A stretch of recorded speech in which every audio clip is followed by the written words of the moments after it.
મારે મમ્મી પાસે જવું છે. બસ હવે બસ ક્યારની પ્રેમથી સમજાવું છું તો સમજતી નથી. એટલી નાની તું નથી કે તને સમજાવું ને સમજ નહીં. હાલે પાણી આવી છો ત્યારની પાણી નથી પીવું જમું નથી પીવું. મારે મમ્મી પપ્પા પાસે જવું છે.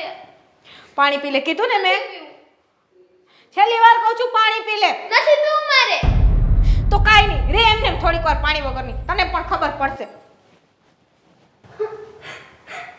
મારે મમ્મી પાસે